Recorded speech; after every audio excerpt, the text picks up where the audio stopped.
राम। कैसे हैं आप सभी दोस्त।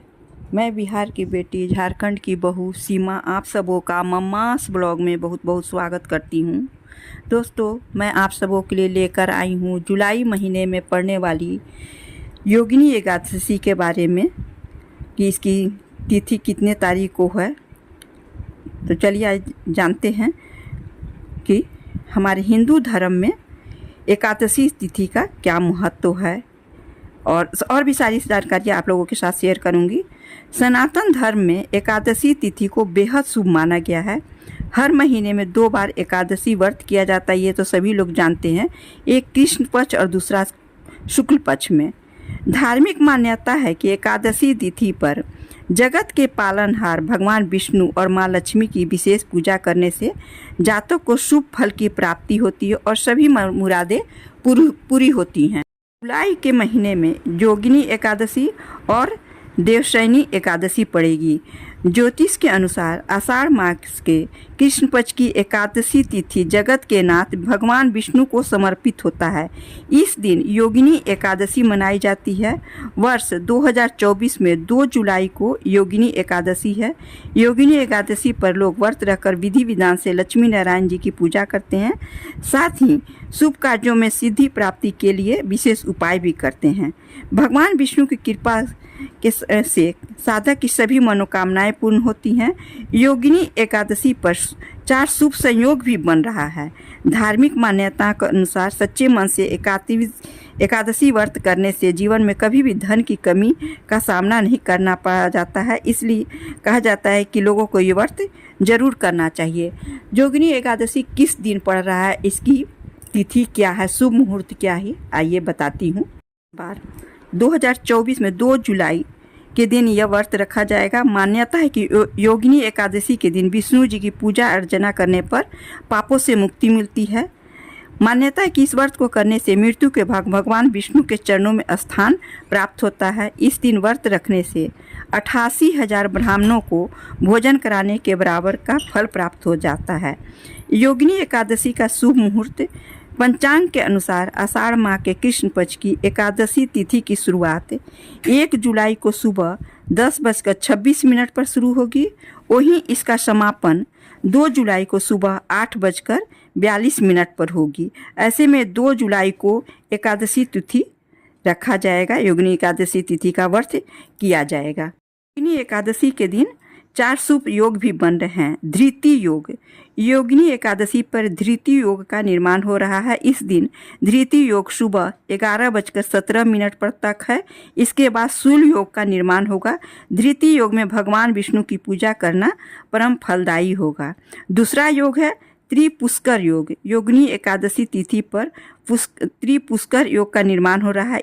इस योग का निर्माण सुबह 8:37 से हो रहा है और समापन 3 जुलाई को सुबह 4:40 पर होगा। तीसरा जो योग बन रहा है स्वार्थ सिद्धि योग। योगिनी एकादशी पर स्वार्थ सिद्धि का योग का भी निर्माण हो रहा है। इस योग का निर्माण सुबह 5:27 से शुरू हो रहा है और समापन 3 जुलाई को सुबह 4:40 पर होगा। इस योग में भगवान विष्णु की पूजा करने से साधक को मनोवांछित फल की प्राप्ति होगी। तीसरा शुभ से योग बन रहा है शिव वास योग। योगिनी एकादशी पर शिव वास योग का निर्माण हो रहा है। इस दिन भगवान शिव सुबह 8:42 तक कैलाश पर्वत पर विराजमान रहेंगे। इसके बाद नंदी पर सवार रहेंगे। भगवान शिव के कैलाश और नंदी पर विराजमान रहने के दौरान अभिषेक करने से साधक को सभी कार्यों में सिद्धि प्राप्त होती है। योगिनी एकादशी में पूजा विधि क्या है वो भी बताती हूँ।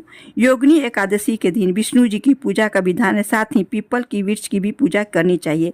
इस दिन प्रातःकाल उठकर स्नान करना चाहिए। इसके बाद पीले रंग के वस्त्र का धारण करना अधिक शुभ होता है। फिर भगवान विष्णु का ध्यान करते हुए व्रत का संकल्प कर लें। इसके बाद उनकी विधि अनुसार पूजा करें और योगिनी एकादशी व्रत की कथा पढ़े। बाद में विष्णु जी की आरती करें।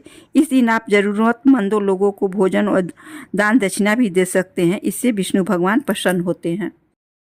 योगिनी एकादशी की कथा शास्त्रों के अनुसार जब स्वर्ग में कुबेर नाम का एक राजा राज्य करता था। राजा कुबेर देवों के देव महादेव के अनन्य भक्त थे। शिव जी की रोजाना श्रद्धा भाव से पूजा करते थे। एक दिन माली हेम कामाशक्त की वजह से राजा कुबेर को समय पर फूल नहीं पहुंचा सका। यह जान राजा कुबेर को क्रोधित होकर बोले, तुमने ईश्वर भक्ति के बजाय कामाशक्त को प्राथमिकता दी है, अतः मैं श्राप देता हूँ कि तुम्हें स्त्री वियोग मिलेगा, साथ ही धरती पर कष्ट भोगना पड़ेगा। कालांतर में श्राप के चलते माली हेम को कुष्ठ रोग हुआ। वर्षों तक हेम को पृथ्वी पर दुख और कष्ट सहना पड़ा। एक दिन माली को हेम को मार्कंडे ऋषि का दर्शन हुए। उस समय उसने मार्कंडे ऋषि से अपनी व्यथा बताई। तब मार्कंडे ऋषि ने माली हेम को योगिनी एकादशी के बारे में बताया। मार्कंडे ऋषि ने कहा, इस व्रत को करने से तुम्हारे समस्त पापों का नाश होगा, साथ ही स्वर्ग लोक की भी प्राप्ति होगी। माली हेम ने विधि विधान से एकादशी का व्रत रखा, साथ ही विष्णु भगवान की पूजा उपासना की। इस व्रत के प्रताप से, पुण्य प्रताप से हेम को स्वर्ग की प्राप्ति हुई और उनका चर्म रोग भी खत्म हो गया। योगिनी एकादशी का महत्व, पद्म पुराण के अनुसार योगिनी एकादशी का महत्व समस्त पातकों का नाश करने वाली संसार सागर में डूबे हुए प्राणियों के लिए सनातन नौका के समान है। यह देह की समस्त आदि व्याधियों को नष्ट कर सुंदर रूप, गुण और यश देने वाली है। इस व्रत का फल 88,000 ब्राह्मणों को भोजन कराने के फल के समान है। इस व्रत के प्रभाव से जीवन और मृत्यु के चक्र से मुक्ति मिलती है और अंत में प्राणी को वैकुंठ की प्राप्ति होती है। एकादशी करने पर इसका पूजा नियम क्या है, तो उसको भी जान लेते हैं। एकादशी तिथि पर भगवान विष्णु की विधि विधान से पूजा की जाती है। एकादशी की एक दिन पहले से ही सात्विक भोजन करना चाहिए। एकादशी से एक दिन पहले अपने नाखून, दाढ़ी और बाल काट लें। एकादशी के दिन भूल जाने पर भी चावल नहीं खाना चाहिए, उपवास करना चाहिए और भगवान विष्णु की पूजा करना चाहिए। एकादशी के दिन रात्रि जागरण करने से लक्ष्मी जी प्रसन्न होती हैं। तुलसी के पत्तों को प्रसाद के रूप में ग्रहण करके एकादशी व्रत का पारण करना चाहिए और विष्णु जी को तुलसी के पत्तों का भोग अवश्य ही लगाना चाहिए। एकादशी पर भगवान विष्णु की पूजा होती है।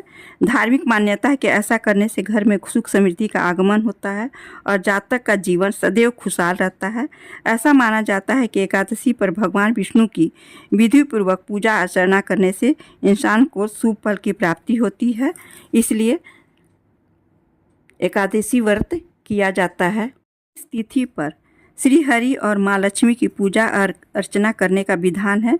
साथ ही पापों से मुक्ति के लिए व्रत भी किया जाता है। यदि व्रत न कर सकें तो इस दिन चावल बिल्कुल भी न खाएं।